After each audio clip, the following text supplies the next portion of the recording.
বাহরাইনের বিভিন্ন স্থাপনায় ইরানের হামলা, তীব্র প্রতিবাদ দেশটির। কুয়েতের মার্কিন স্থাপনায় হামলার দাবি ইরানের, বিঘ্ন বিমান চলাচল।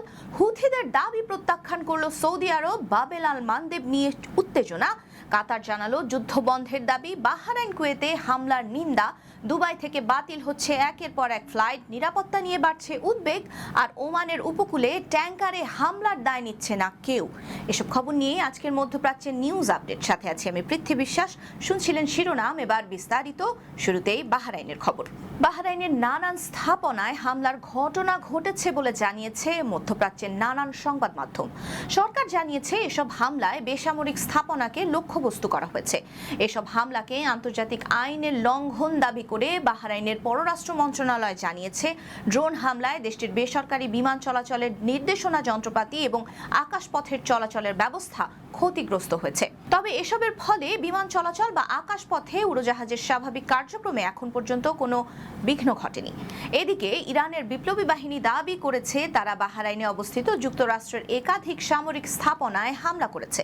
তার মধ্যে আছে আল সাখির বিমান ঘাঁটি এবং সালমান বন্দরে থাকা মার্কিন সামরিক স্থাপনাও। বাহরাইনের পররাষ্ট্র মন্ত্রণালয় জানিয়েছে দেশটির প্রতিরক্ষা বাহিনীর আকাশ প্রতিরক্ষা ব্যবস্থা সফলভাবে হামলাগুলো প্রতিহত করেছে। একই সাথে ইরানি আগ্রাসন বন্ধে আন্তর্জাতিক সম্প্রদায় এবং জাতিসংঘ নিরাপত্তা পরিষদের প্রতি আহ্বান জানিয়ে ইরানকে আইনগত এবং আর্থিকভাবে জবাবদিহিতার আওতায় আনারও দাবি জানানো হয়েছে। কুয়েত সরকার জানিয়েছে দেশটির আকাশ নিরাপত্তা ব্যবস্থা 21 জুলাইয়ে ইরানের একের পর এক হামলা প্রতিহত করেছে। যদিও ইরানের বাহিনী দাবি করেছে তারা কুয়েতে অবস্থিত যুক্তরাষ্ট্রের সামরিক স্থাপনাগুলোর বিরুদ্ধে সমন্বিত 3 ধাপের একটি অভিযান চালিয়েছে। তাদের দাবি, এই অভিযানে কুয়েতের বিভিন্ন অঞ্চলে থাকা মার্কিন সামরিক সম্পদের উল্লেখযোগ্য ক্ষতি হয়েছে। মধ্যপ্রাচ্যে চলমান নিরাপত্তা উত্তেজনার প্রভাব পড়েছে কুয়েতের আন্তর্জাতিক বিমান চলাচলে। যদিও কুয়েত আন্তর্জাতিক বিমানবন্দর এখন পর্যন্ত চালু রয়েছে এবং অধিকাংশ ফ্লাইট পরিচালিত হচ্ছে, তবুও কয়েকটি গুরুত্বপূর্ণ আন্তর্জাতিক রুটে এখন পর্যন্ত ফ্লাইট বাতিল, বিলম্ব এবং সময়সূচিতে পরিবর্তন দেখা যাচ্ছে। বর্তমানে সবচেয়ে বেশি বিঘ্ন দেখা দিয়েছে সংযুক্ত আরব আমিরাত এবং কুয়েতের মধ্যে বিমান চলাচলে। Emirates, Etihad Airways, air Arabia এবং ফ্লাই দুবাই নিরাপত্তাজনিত কারণে কুয়েতগামী এবং কুয়েত থেকে ছেড়ে যাওয়া বেশ কয়েকটি ফ্লাইট বাতিল বা সাময়িকভাবে স্থগিত করেছে। যাত্রীদের ভ্রমণের আগে নিজ নিজ এয়ারলাইন্সের সর্বশেষ ফ্লাইটের তথ্য যাচাই করারও পরামর্শ দেওয়া হচ্ছে। ইয়েমেনের হুথি সম্প্রদায়ের সৌদি আরবের বিরুদ্ধে সমুদ্রের অবরোধ এবং ইয়েমেনের জনগণের উপর অবরোধ আরোপের অভিযোগ প্রত্যাখ্যান করেছে সৌদি আরব। সৌদি পররাষ্ট্র মন্ত্রণালয় বলেছে এসব অভিযোগ সম্পূর্ণ ভিত্তিহীন। একই সঙ্গে আন্তর্জাতিক আইন এবং জাতিসংঘের সমুদ্র আইন সনদ অনুযায়ী নিজেদের জাহাজ রক্ষায় প্রয়োজনীয় সকল ব্যবস্থা নেওয়ার ঘোষণা দিয়েছে রিয়াদ। গেল সোমবার হুথি সম্প্রদায় সৌদি আরবের বিরুদ্ধে সামুদ্রিক অবরোধ ঘোষণা করে।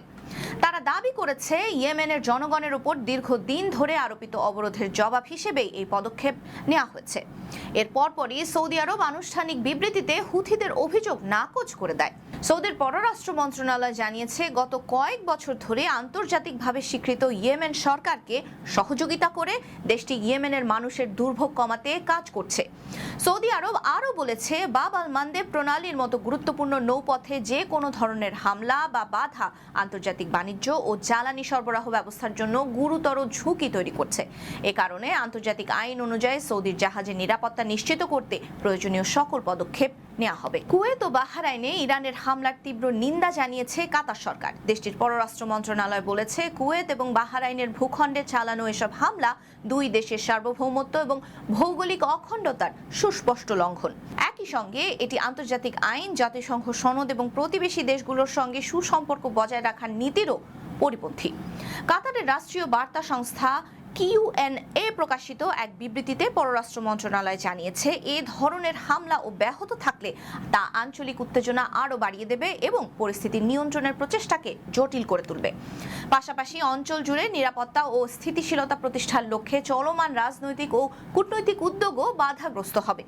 বিবৃতিতে মধ্যপ্রাচ্যের নিরাপত্তা এবং স্থিতিশীলতার জন্য হুমকি সৃষ্টি করে এমন সব ধরনের সামরিক অভিযান এবং হামলা অবিলম্বে এবং সম্পূর্ণভাবে বন্ধ করার আহ্বান জানানো হয়েছে।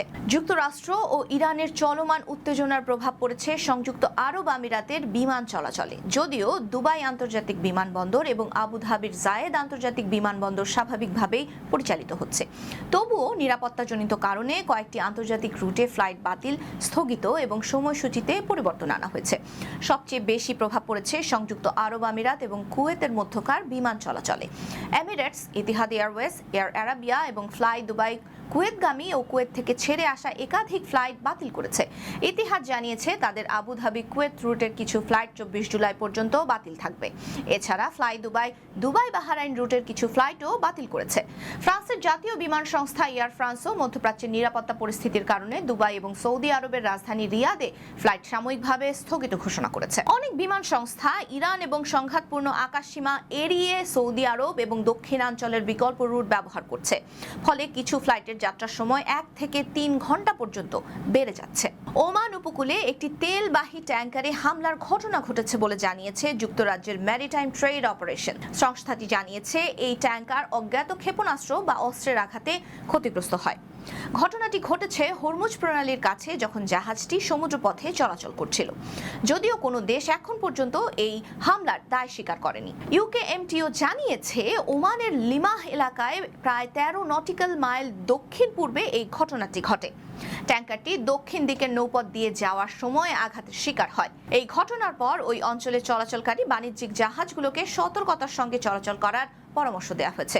বিশেষ করে হরমুজ প্রণালী ঘিরে সাম্প্রতিক উত্তেজনার মধ্যে জাহাজ চলাচলের নিরাপত্তা নিয়ে নতুন করে উদ্বেগ তৈরি হয়েছে।